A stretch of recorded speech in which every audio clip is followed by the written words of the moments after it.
Hi, this is Galit Goldfarb. Thank you very much for joining me here today. Today I'm going to be talking about Candida and how you can help treat it and manage it with diet and supplements. Candida is a group of yeasts that can sometimes cause parasitic fungus infections.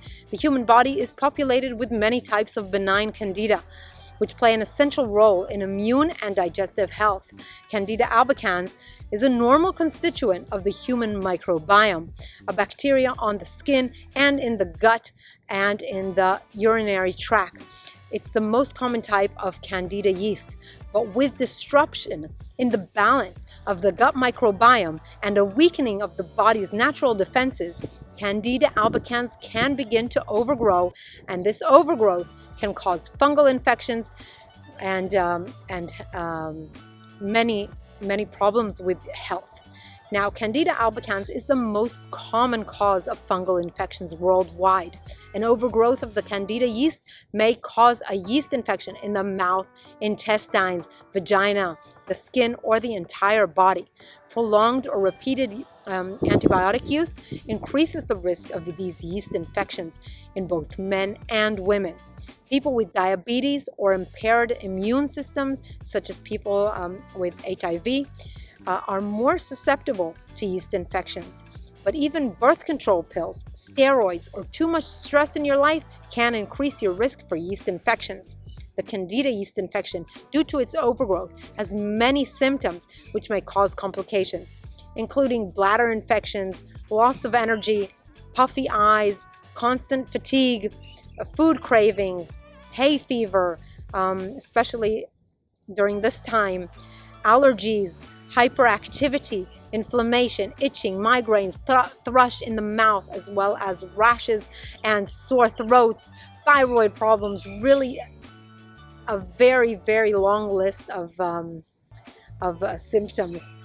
Also a burning inside the vagina and the vaginal discharge that may smell or have a different consistency than usual, and unusual pain during intercourse. All of these are caused by an overgrowth in the Candida fungus. Now, Candida causes these symptoms because of the vast amounts of byproducts they release. These include uric acid, which in excess may cause joint pain and gout.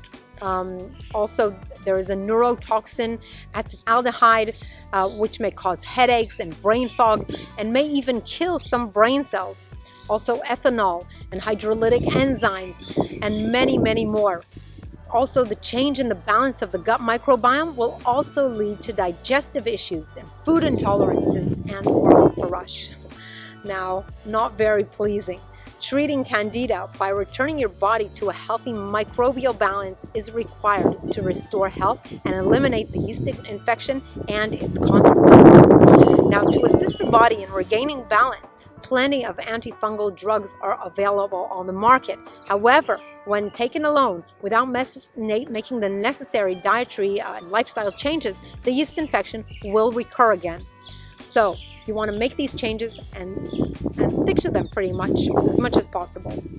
So here are 10 lifestyle suggestions that help prevent yeast infections from recurring. Candida yeast needs specific foods to thrive, and a diet that eliminates these yeast-thriving foods is best for removing the infection and bringing back balance to your gut microbiome.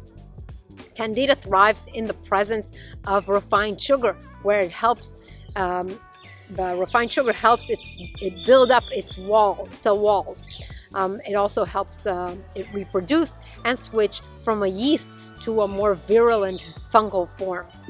You want to reduce these refined sugar-rich foods to a minimum, and this includes fruit juices, even natural ones, and avoid simple carbohydrates during the treatment period. Also, yeast-rich foods create the perfect environment for multiplying the Candida yeast in your body. Therefore, reducing these yeast-rich foods from your diet is also essential, including all processed wheat products, refined processed wheat products that are white bread, beer and cheese and alcoholic drinks from your diet. You want to remove these from your your diet during treatment.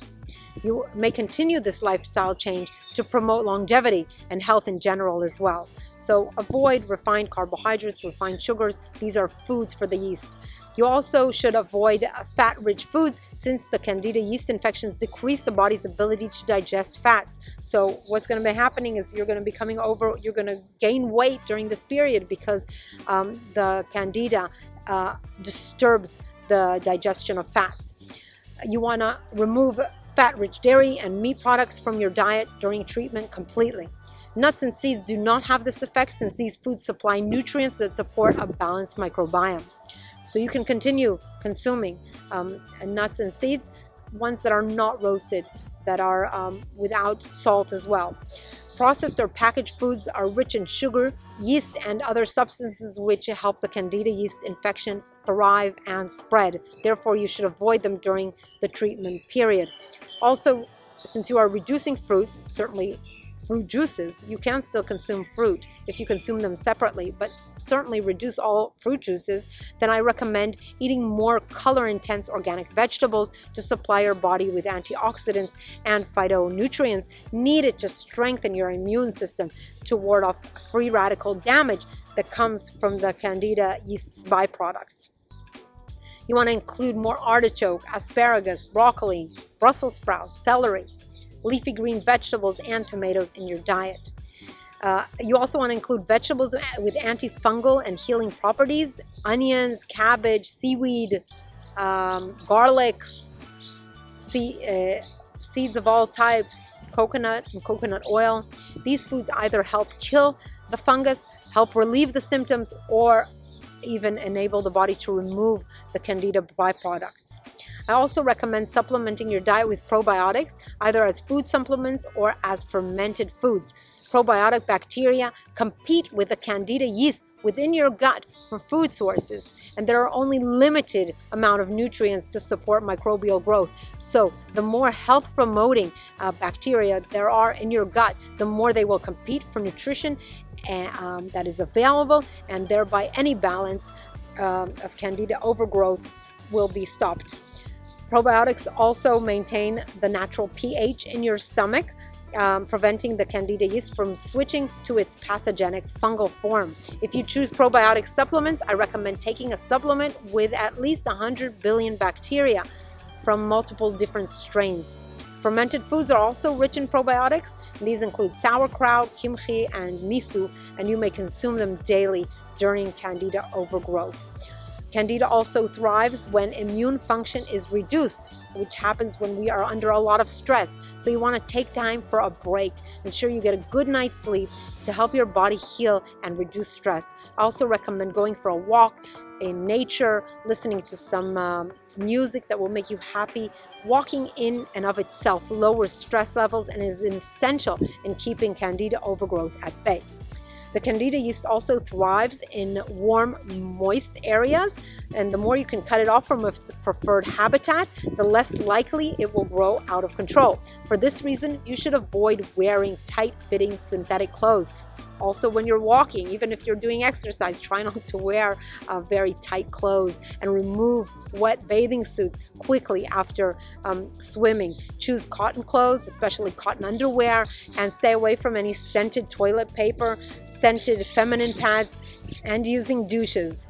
These are full of chemicals that may disturb your natural pH, the acid-base balance, and the microbiome found at the site. Now, during the monthly menstruation, have plenty of supplies when leaving the house, so you can change your pads frequently throughout the day to prevent yeast overgrowth. Other moist and warm areas where yeast can flourish include the throat, the genital regions, the rectum, the armpits, feet, and the mouth, mainly happening in babies. The best thing to do is to keep these areas clean and dry as much as possible, including changing nappies as often as you can, and pads during menstruation. Naturally, the location of the fungal outbreak will determine what type of antifungal treatment is required. Supplements that can help include caprylic acid, taken with each meal for 2 weeks, garlic capsules, also taken with each meal for 2 weeks, and Artichoke caffeine-free tea once a day. Herbal tea preparations that may help include lemon balm, hibiscus, olive leaf, golden seal, mullein leaf, and cat's claw. You may replace a glass of water with these herbal teas throughout the day, but just make sure that you don't add any sugar to these teas. So I hope this has helped you. If it did, please give it a thumbs up. Please also subscribe to my channel if you like this type of content, and visit thegorilladiet.com, my website, to help you lose weight and achieve all of your health goals. Thank you very much for joining.